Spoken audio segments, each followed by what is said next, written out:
Muito bem, são 12 horas, 1 minutinho. Você de casa, obrigado pela audiência. Neste bloco do programa agora nós dedicamos a entrevista especial com os candidatos ao governo do estado do Amazonas. Nosso convidado de hoje é Marco Antônio Chico Preto, do PMN, que já está aqui nos estúdios. Logo mais será entrevistado por mim e também pelo jornalista do Amazonas em Tempo, Mário Adolfo, também já está conosco aqui hoje participando de mais essa entrevista. Você de casa que nos acompanha, é importante ficar atento. Nós temos algumas regras para essa entrevista especial. A duração é de 20 minutos. Teremos sinal sonoro aos 10, 5 e 2 minutos finais, para que isso sirva de orientação ao candidato, para que ele aproveite melhor o tempo e possa aqui levar até você a melhor proposta, dessa maneira que o seu voto seja muito bem formulado. Afinal de contas, é para isso que nós abrimos esse espaço democrático aqui no programa agora. Para darmos início a mais essa entrevista, Cristiano Loureiro, pode soltar a vinheta.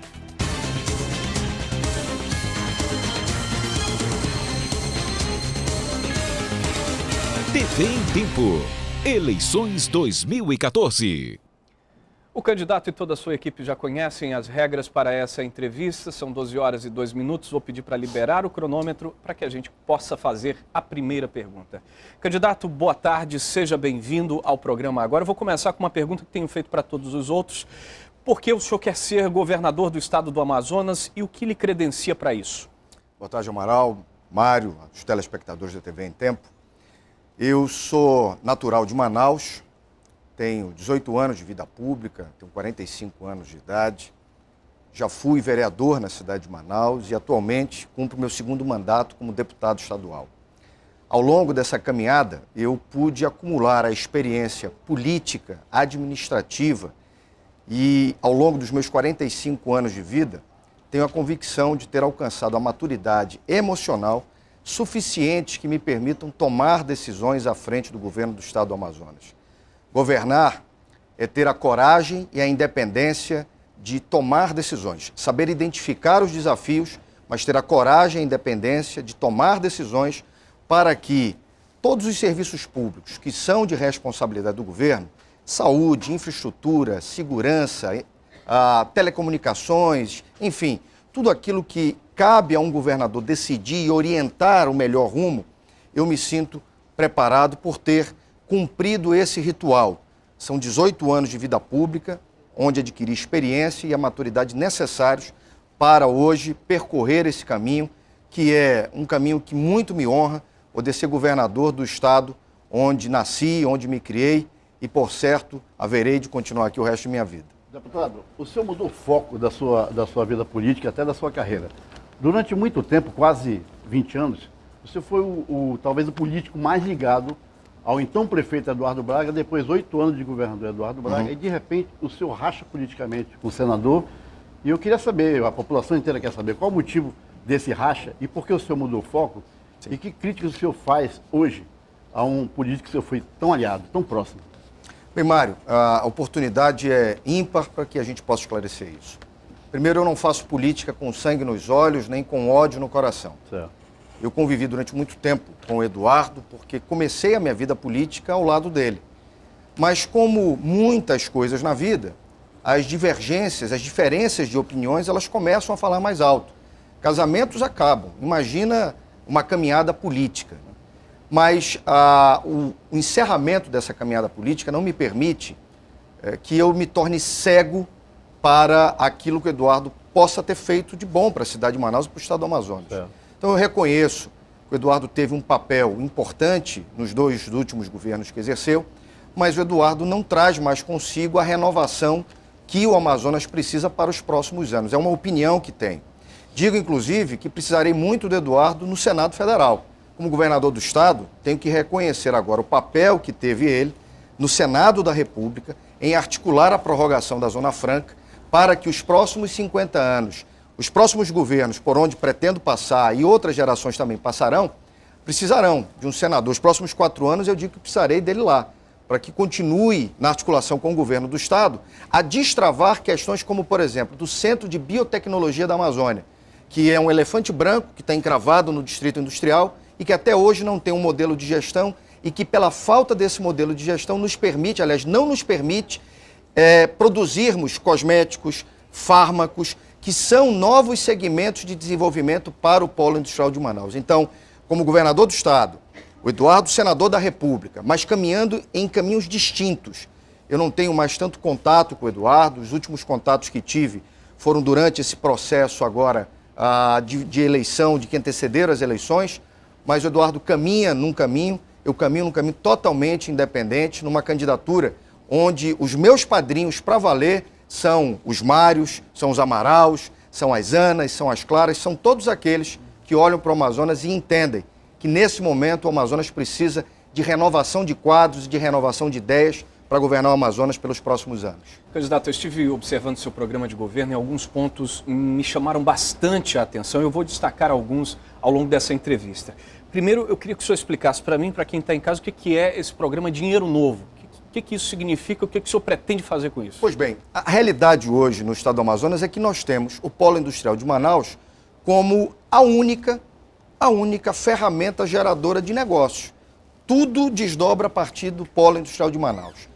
A Zona Franca, aliás, o comércio da Zona Franca, serviços, tudo gira em torno. A ideia do Dinheiro Novo é nós criarmos ou resgatarmos segmentos da atividade econômica capazes de diminuir a dependência do Polo Industrial de Manaus. Turismo, por exemplo. Agora, o que é que nós precisamos fazer no turismo? Além de atrair o turista para cá, o turista precisa ficar aqui, Amaral, Mário e telespectadores, o maior tempo possível. Quanto mais dias ele ficar na capital do Amazonas e nos municípios amazonenses, ele consome mais hotéis, consome mais comida, consome mais artesanato, consome mais serviços. Mas nós precisamos também ter a ousadia de construir, com a iniciativa privada, atrações que justifiquem a permanência do turista aqui. Manaus não tem um aquário da nossa fauna e da nossa flora. Manaus não tem uma grande atração como tem a Costa Rica, que é um país da América Central, que é menor do que o estado do Acre e que atrai ano após ano mais turistas para Costa Rica do que para o Amazonas. Então nós precisamos ter a ousadia de criar novos segmentos. E aí entra também, Amaral, a questão da biotecnologia, que ainda há pouco nós falamos, o segmento de produção de fármacos, de produção de cosméticos aqui no Polo Industrial de Manaus, entra o resgate do patrimônio histórico e urbano da cidade de Manaus e dos municípios próximos, como fonte atrativa de dinheiro, de trabalho, de renda. Entra a própria Zona Franca do Amazonas. Zona Franca do Amazonas, não é a de Manaus. A Zona Franca do Amazonas, Mário, é a necessidade de que o governo tem de induzir e agregar valor daquilo que já é característico nosso, açaí, pupunha, peixe, mas verticalizando, ou seja, beneficiando essas produções nos municípios onde eles têm origem. Algo que não acontece hoje. Você traz o açaí para Manaus, beneficia aqui. Você traz a pupunha, beneficia aqui. Nós precisamos gerar emprego e alternativa também nos municípios amazonenses. Então, a ideia do Dinheiro Novo é um conjunto de ações que serão desenvolvidos com recurso do Estado ou em articulação com a iniciativa privada para que nós possamos criar e resgatar segmentos do desenvolvimento econômico capazes de gerar trabalho, emprego e renda para o nosso povo. Candidato, a apresentadora, só um minuto, Mário, a apresentadora Márcia Lasmaz está pronta ali, ela tem uma pergunta a fazer também. Márcia. Candidato, eu gostaria de saber quais são as providências do seu plano de governo para o sistema carcerário no Amazonas, já que o Conselho Nacional de Justiça divulgou um relatório que diz que nós temos um dos piores sistemas carcerários aqui no Amazonas. Márcia, boa pergunta. Nós precisamos investir no sistema carcerário. Não é contradição. Hoje é uma providência que bate às portas do governo do Estado e o governo do Estado não tem condições de resolver. Mas para isso, antes de resolver o problema carcerário, precisa arrumar a casa. É preciso fazer um choque de gestão à frente do governo do Estado do Amazonas. 55 secretarias. É muito. O governo do Amazonas parece uma balsa carregada para fazer uma volta no Rio. Demora muito. São 55. Nós vamos trabalhar entre 30 e 35 secretarias. E forçando com que as secretarias dialoguem por assuntos finalísticos. Educação, saúde e assistência social precisam dialogar constantemente, porque tem atividades afins. Turismo e cultura não podem estar como estão hoje, caminhando em sentido paralelo e muitas vezes em sentido contrário, inclusive. Nós precisamos reorganizar o governo do Estado, diminuir a quantidade de cargos comissionados. O governo do Amazonas tem 6.000 cargos comissionados, Mário. O Obama, que é o homem mais poderoso desse mundo, o presidente dos Estados Unidos, tem na ponta da caneta dele 4.000. O governador do Amazonas tem 6.000. Tem que diminuir isso para 3.500 no máximo. Ou seja, o choque de gestão é reduzir a máquina, gastar menos e fazer com mais eficiência, para que o dinheiro sobre e nós possamos investir em problemas crônicos como esse, o sistema carcerário. A cadeia pública Desembargador Raimundo Vidal Pessoa, no centro da cidade, já há 10 anos não deveria estar ali. Há 10 anos. E o que os governos fizeram? Não conseguiram fazer. A Raimundo Vidal Pessoa continua ali no centro da cidade, num sistema de superlotação, chega a ser desumano, e o sistema carcerário amazonense é pós-graduação ou até mesmo doutorado para o crime. Nós precisamos enfrentar isso, mas primeiro, arrumar a casa e fazer com que o dinheiro renda mais, gastar com eficiência, gastar menos e fazer mais com o choque de gestão. Deputado, o senhor vem fazendo sérias críticas a obras do tipo assim como a ponte do Rio Negro, a arena. Isso significa dizer que no seu governo, caso eleito, o senhor não vai direcionar o seu governo para obras chamadas, entre aspas, faraônicas? Vai tentar procurar chegar mais perto da população do que com esse tipo de obra? Mário, a ponte que eu quero construir é a ponte que liga o aluno, quando sai do nível médio, ao mercado de trabalho. A ponte que eu quero construir é aquela que liga o cidadão a um atendimento digno de saúde. Essas são as pontes que os administradores passados não enxergaram. Os últimos governos, infelizmente, enxergaram muito concreto, muito vergalhão, muito cimento, mas enxergaram pouca pele, pouco coração, pouco sentimento. Deputado, então é preciso que essa ponte seja construída, Mário. Mas o senhor foi líder do governo.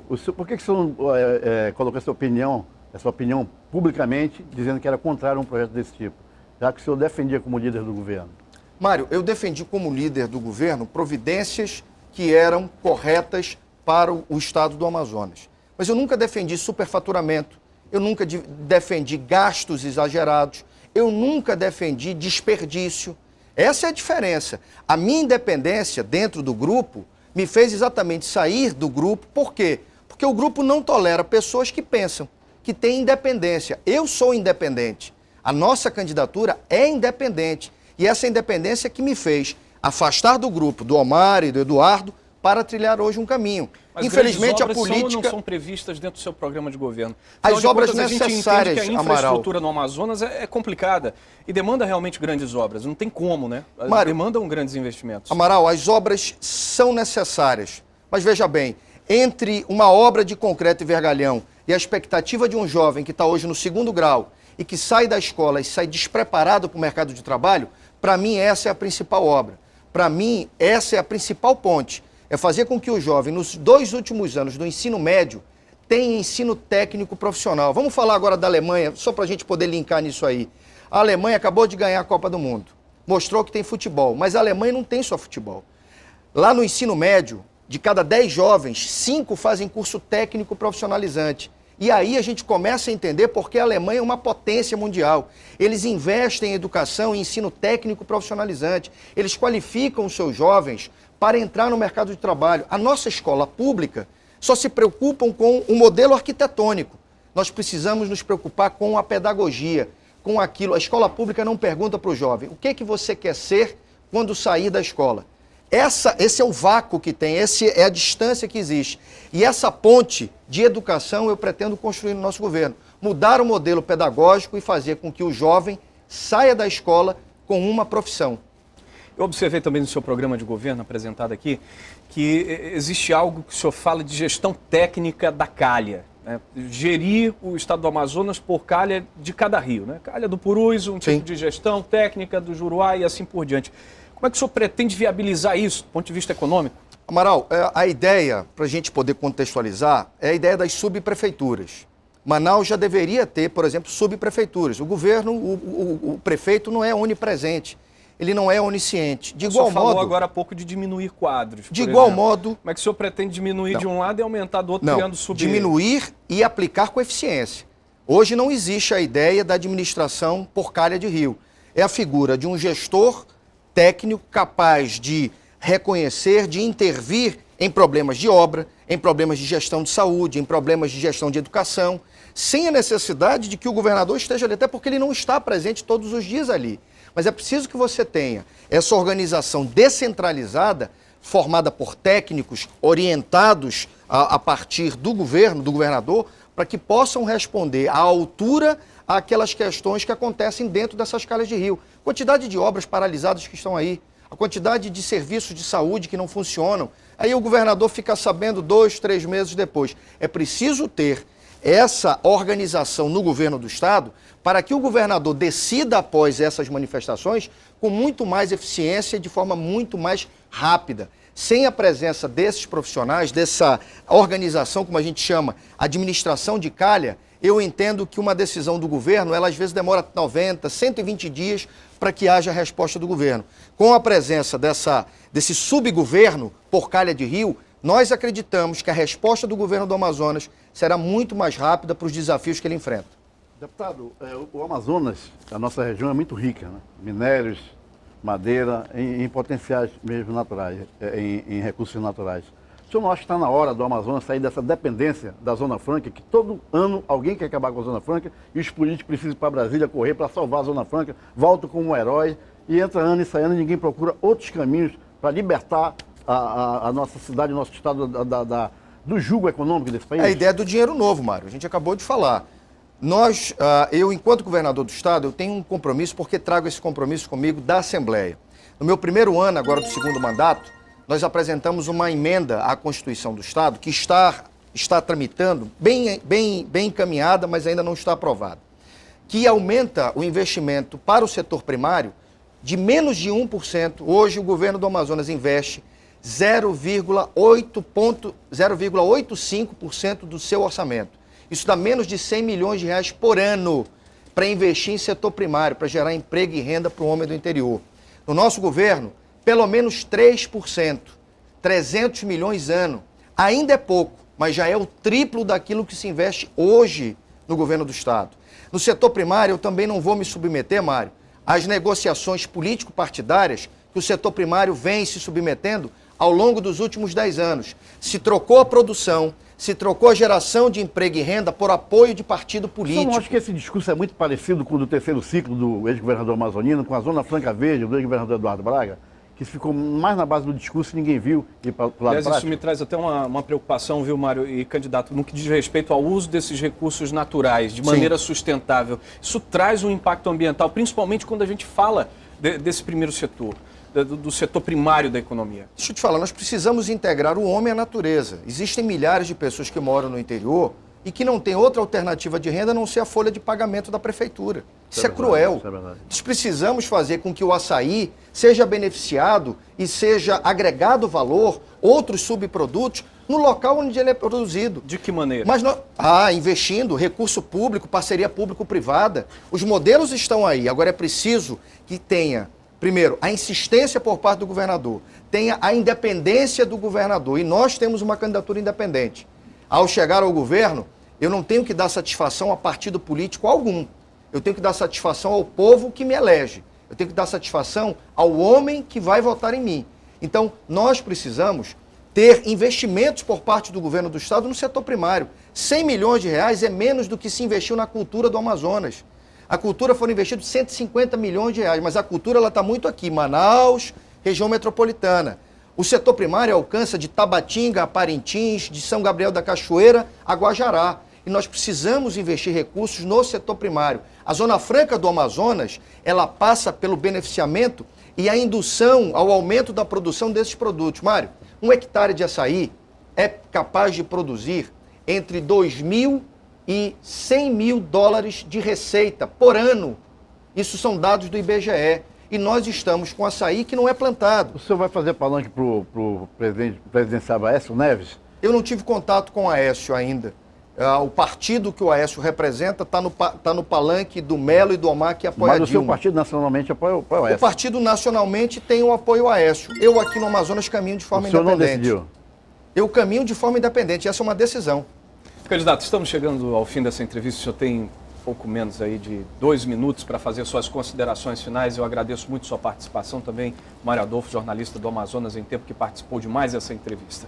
Muito obrigado. Eu quero me dirigir às famílias do Amazonas e dizer que o maior desafio que as famílias hoje enfrentam é o uso e abuso de drogas, tanto na capital quanto no interior. E você que é pai, você que é mãe, nesse momento, em muitos momentos você se vê desprovido de orientação. até mesmo de um ombro amigo. Você, nesse momento, se encontra perdido, porque a droga, graça no seu município, graça está chegando no seu bairro, na sua comunidade. Eu quero ser governador do Amazonas para fazer com que as escolas se abram, voltem a se conectar com a comunidade, você volte a encontrar na escola uma conexão. E para isso, as escolas estarão abertas com a participação de profissionais de assistência social, psicólogos, justiça, ordem dos advogados, o padre, o pastor da comunidade, realizando palestras e atividades que possam preparar a família amazonense para saber lidar com esse que é o maior desafio, na minha opinião, que é o uso e abuso de drogas, cada vez de forma mais precoce. Nesse momento, existem famílias que estão chorando, nesse momento, famílias que estão tratando o seu ente querido, e nesse momento, famílias que não sabem o que fazer.